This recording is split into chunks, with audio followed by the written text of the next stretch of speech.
जय हिंद दोस्तों, एक बार फिर से आप लोग का बहुत बहुत स्वागत है हमारे ऑफिशियल यूट्यूब चैनल अविजन एसएससी बैंक एग्जाम्स पे। मैं हूं आप लोग के साथ उर्वशी सिंघी और आज का जो हमारा टॉपिक ऑफ डिस्कशन दोस्तों रहने वाला है वो रहने वाला है top 10 current affairs based on 18th of December 2021। आशा करते हैं कि आप लोग सब लोग घर में बिल्कुल अच्छे होंगे, सुरक्षित होंगे।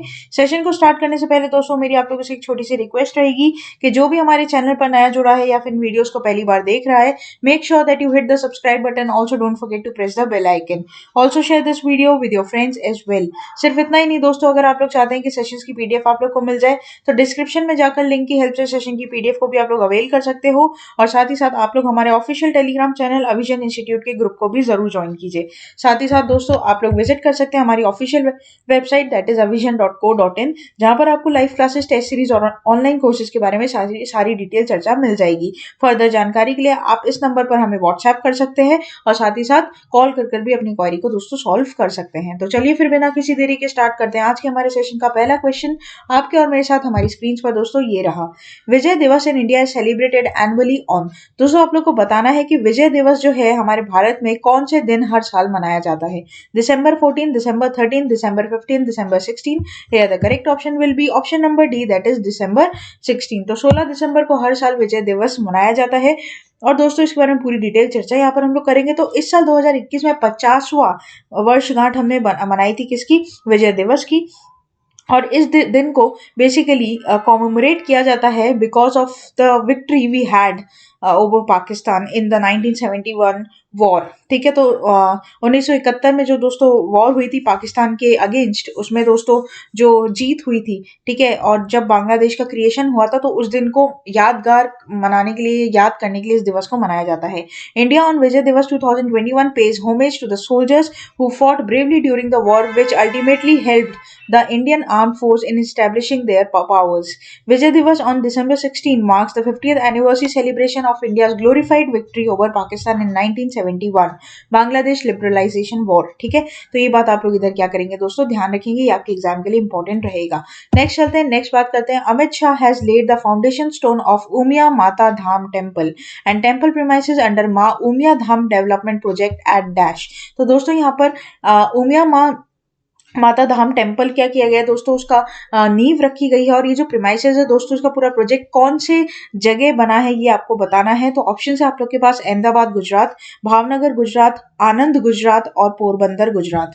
The correct option will be option number A that is Ahmedabad Gujarat. तो दोस्तों government laid foundation stone for Maa Umiya Dham development project in Gujarat, right.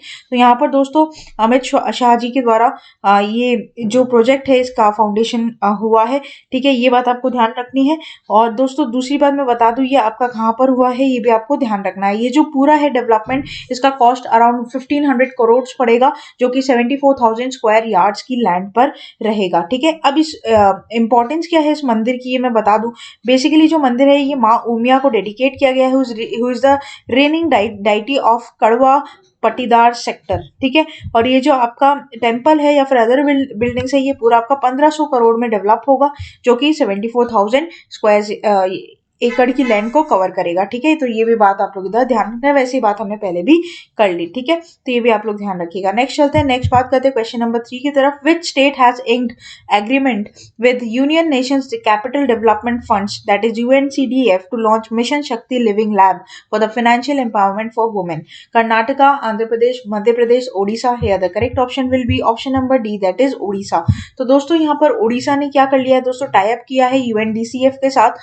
किसके लिए? कि एक मिशन लॉन्च करने के लिए जिसका नाम है आपका मिशन शक्ति लिविंग लैब। ठीक है, तो for the financial empowerment of the women, the global centre for the financial health to launch mission Shakti living lab empowering women economically and drive gender equality. तो बेसिकली दोस्तों जो जेंडर डिस्क्रिमिनेशन होता है उसको equal करने के लिए, ठीक है, कि पुरुष और महिला में भेदभाव ना हो, बेसिकली इसलिए इस मिशन को दोस्तों क्या किया गया है, आपका लॉन्च किया गया। इस मिशन के बारे में हम लोग पढ़ लेते हैं। तो mission Shakti was launch in 2001 to enhance the holistic development of a women and there will be 6.02 lakh self help groups comprising 70 lakhs members across rural and urban areas of Odisha under the initiative. This initiative lead the increase in the income of HHG, that is self-help groups members of 3,000 to 15,000 per month in Odisha, right. तो यहाँ पर दोस्तों 3,000 से 15,000 रुपए per month दिए जाएंगे ओडिशा में इस ग्रुप के अंदर, ठीक है। तो कि इनकम हेल्प भी हो जाएगी सेल्फ ग्रुप के अंदर। नेक्स्ट चलते हैं, नेक्स्ट बात करेंगे दोस्तों, which state Ascot Wildlife Sanctuary has been declared as the Ascot। दोस्तों क्वेश्चन नंबर 4 की तरफ, which state Ascot Wildlife Sanctuary has been declared as the Ascot Wildlife Sanctuary of Eco Sensitive Zone? Nagaland, Sikkim, Uttarakhand, West Bengal। Here the correct option will be option number C, that is Uttarakhand। तो उत्तराखंड में दोस्तों Ascot Wildlife Sanctuary जो है इसको declare किया गया eco sensitive zone, ठीक है। तो ये बात आप लोग ध्यान रखेंगे, आपके एग्जाम पॉइंट ऑफ व्यू से इंपॉर्टेंट रहेगा। ये जो दोस्तों पूरा एरिया है वो आपका 454.65 किलोमीटर स्क्वायर किलोमीटर अराउंड पूरा करता है इस वाइल्ड लाइफ सेंचुरी का, ठीक है। पित्तौड़गढ़ डिस्ट्रिक्ट जो है दोस्तों उत्तराखंड की, उसको यहाँ पर डिक्लेयर किया गया, ये बात आपको ध्यान रखना है। और दोस्तों ये जो पूरा वाइल्ड लाइफ सेंचुरी है वो मस्क डियर पार्क, ठीक है, known as musk deer park भी इसको जाना जाता है, जैसे आप देख पा रहे हो फोटो भी, ठीक है। तो ये ध्यान रखना। बस बेसिकली आप लोग का जो क्वेश्चन बनेगा दोस्तों स्टैटिस्टिक जीके के ऊपर बन सकता है। नेक्स्ट चलते हैं, नेक्स्ट बात करते हैं, dB has projected India's economic growth for 2021 और 2022 एट 10.0%, 9.7%, 8.9% और 6.5%। Here the correct option will be option number B, that is 9.7%। तो ADB projected growth forecast for 2021 to 2022 for India at 9.7% from 10%, but left the 2022 growth forecast unchanged at 7.5%. The inflation forecast of developing Asia was revised to 2.1% for 2021 and unchanged at 7% for 2022, ठीक है। तो ये बात भी आप लोग ध्यान रखोगे कि एडीबी जो है दोस्तों उन्होंने जो फोरकास्ट किया है, प्रोजेक्ट किया है ग्रोथ का, वो बेसिकली इंडिया के लिए 9.7% का किया गया है, जो कि रिवाइज्ड है, ठीक है। तो ये भी आप लोग ध्यान रखिएगा। नेक्स्ट चलते हैं, नेक्स्ट बात करते हैं, which bank has Tide up with the SWIFT to provide digital banking solution to clients? That is, options are ICICI Bank, RBL Bank, State Bank of India और Axis Bank। Here the correct option will be option number D, that is Axis Bank। तो यहाँ पर दोस्तों Axis Bank ने tie up किया है SWIFT के साथ to provide digital banking solutions, right. तो ये बात भी आप लोग ध्यान रखिएगा। आजकल काफी सारी बैंक्स दोस्तों टाई अप कर रही है बेसिकली डिजिटल ट्रांजेक्शन्स के लिए, क्योंकि इंडिया को अब डिजिटल बनाने की कोशिश है, हर चीज डिजिटाइजेशन पर हो रही है दोस्तों।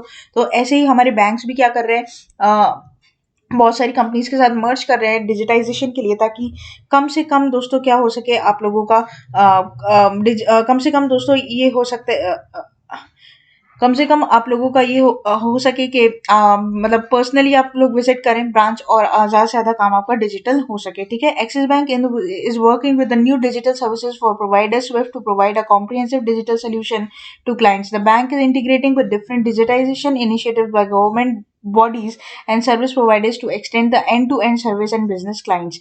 Axis Bank's B2B, that is business to business digitization efforts are being supported by SWIFT, a cooperative and global banks that act as an intermediary between banks and set standards, right? Next चलते हैं, next बात करते हैं question number 7 की तरफ। Who among the following has assumed charge of NFDC Films Division and Children's Film Society of India? That is Abhas Shah, Ravindra Bhakar, Anil Dave और Sunil Arora. Here the correct option will be option number B, that is Ravindra Bhakar. तो यहाँ पर दोस्तों Ravindra Bhakar assume किए हैं NFDC film division of CFSI, right.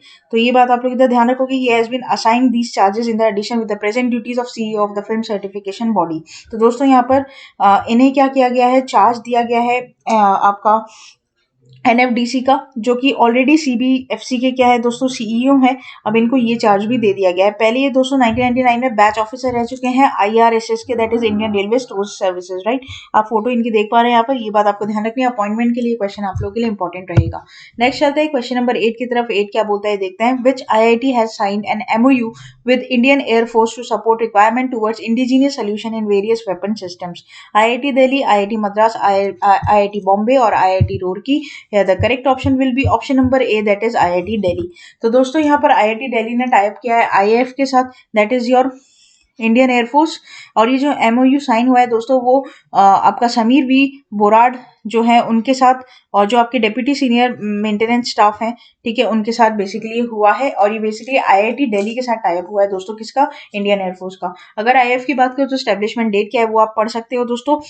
आपको ध्यान रखना है कि इनका चीफ कौन है, तो विवेक राम चौधरी है। और इनका फोर्स मोटो क्या है, touch the sky with the glory, that is the slogan.